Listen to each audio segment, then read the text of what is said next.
let me just, where to start? Basically, okay, where to start? I got this ARF kit. Now, when you say ARF kit, it's really, you get a shell and you got to do everything in there. You got to design the landing gears, you got to figure the engines, you got to do a lot of work. I got this ARF kit in 2007, so it's been a gradual developing thing. The first engines I got with it was the English RCV 91s. They recommended that was the engines for the airplane. I also got the Chinese landing gear with it as a package deal. Well, it took about 6 months to 8 months to realize that that stuff was no good at all. I had two of the RCV 91s in here, and I had them running really well, dialed in well. The retracts didn't work worth a damn. It took 120 pounds of pressure just to raise the gear. The cylinders were too small. And then the engines were just too small, but I didn't realize I wanted to fly it. Jim was with me. We went down to Madeira. This is probably more than a year ago. And I cranked the engines up, nice long runway, and I can remember adding the power, and that rolled and rolled, and I raised it up, and it got into about maybe 20 foot above the air, and that's about where it stayed. And I was just saying, there's two words I kept saying 1,000 times was, oh shit, oh shit, oh shit. Because all I could do was just keep the thing barely flying around and put it back on the ground. And I said, boy, bad news. I didn't raise the gear because the gear was no good at all. So I had to stop then and figure all what to do now. So I went to gasoline engines. These are Fujis. These are 1.5 cubic inches, they're 23 cc's. Now these are much more powerful engines. And I have new retracts. These are Sierra retracts. These are pretty expensive, about $950 for these retracts now. But these retracts are the ones that really work correctly. They can lift a great big load. Onto the building of this here, if you would go to RC Universe and look at the website of this F7-F, I have many, many post after post of all the modifications I did to this airplane to make it work. I have to say, I probably have the only one, I'm saying about the only one that really is flying that's successful, plus all the gear doors working. I have all sequential gear doors. So when the gears come up now, 5 seconds later, all the gear doors come up. And when the guys first started putting this together, nobody realized that there were little clamshell doors here. Until somebody looked at the real airplane and found out that, see, these are always closed on a real airplane, you can't see them. So the modelers who were trying to make this all work, they said, gee, there's a big hole back here. Well, we went to the museum to look at one of the real airplanes, and yeah, there they were, a little clamshell, little doors there. So I had to design clamshell doors then and make them work. All of my doors work with servos, servo actuated. A lot of guys have this airplane, they're using pneumatic, little air cylinders to move stuff.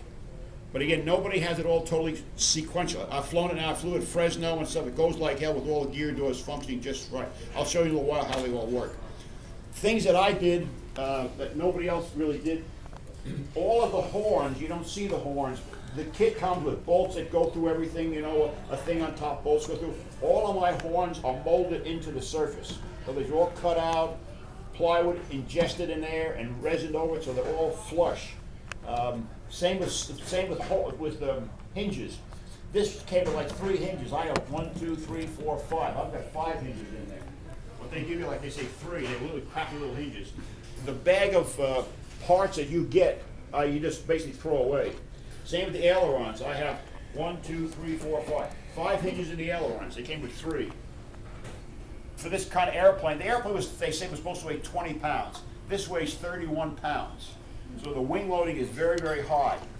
The other shock was, as guys started working on us here, one of the Germans, and I've been dealing with guys from Germany, Netherlands, Australia, and all over the place with this airplane.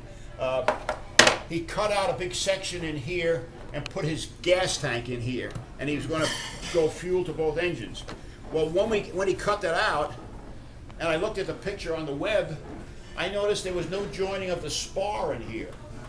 Because when you get the kit, what you do is you get an outer section, a nacelle, an inner section, and there's a big aluminum tube that goes in here. So you push this all together, epoxied, align it all up and so on, and then the tube goes in here, but you don't know where it's going in there. And then you don't think about it.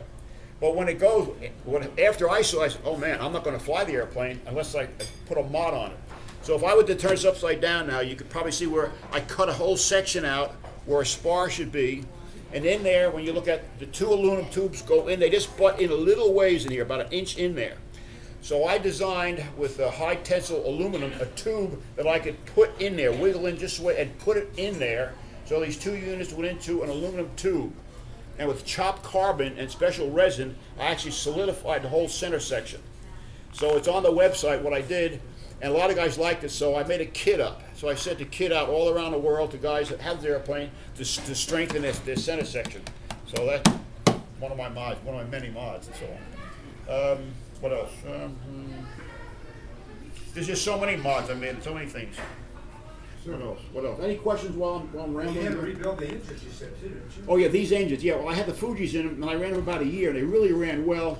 But the last time I was going to go to an air show, I usually check things out the day before, and they weren't running well. I said, something's not right. I thought it was carburation. And I pulled the cylinder off, and my rings were carboned up pretty bad. If you know how little engines are, they were carboned up and locked in there pretty tight. So I said, oh boy, I got to rebuild them.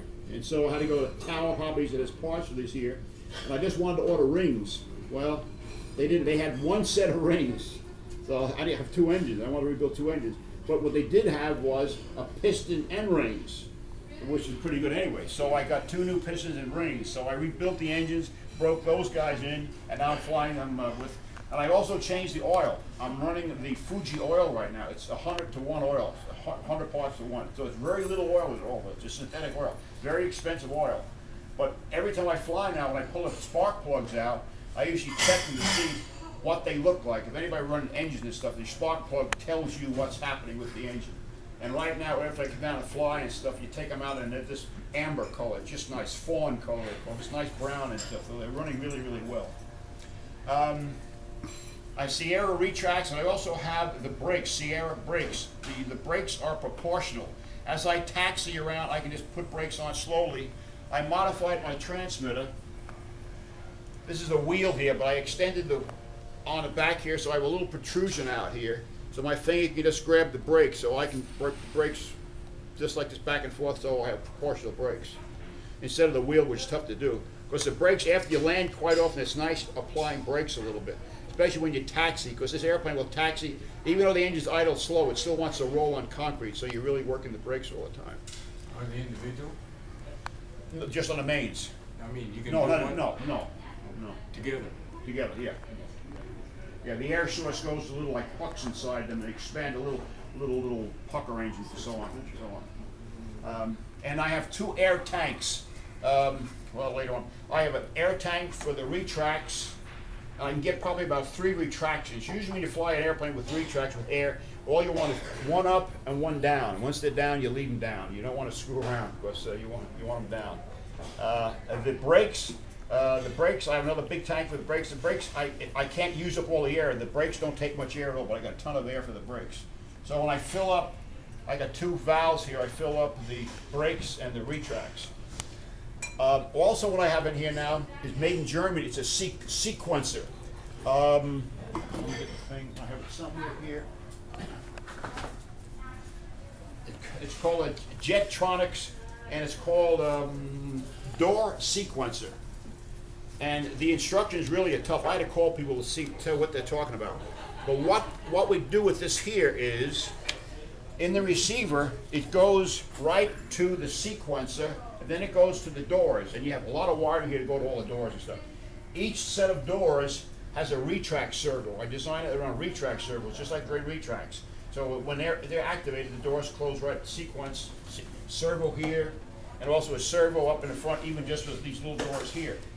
But this Jetronic sequencer here, you can actually dial in how long you want things to take. Like right now what I have, I'll show you later when I get ready. The gears will come up, and 5 seconds later, all the doors will close. And you wet your pants. I wet my pants every time I see it. I just throw it down. And then coming down, when you drop the gear, the doors open up right away. 1 second later, then the gears drop. So it's really cool. Cool. So, any questions? There's a lot of things. Anyway. Being in the Air Force, I don't know what that means. What's that? BMFN. What does that mean? DF with the Marines. Underneath the Marines. Oh, the Marines. I don't know.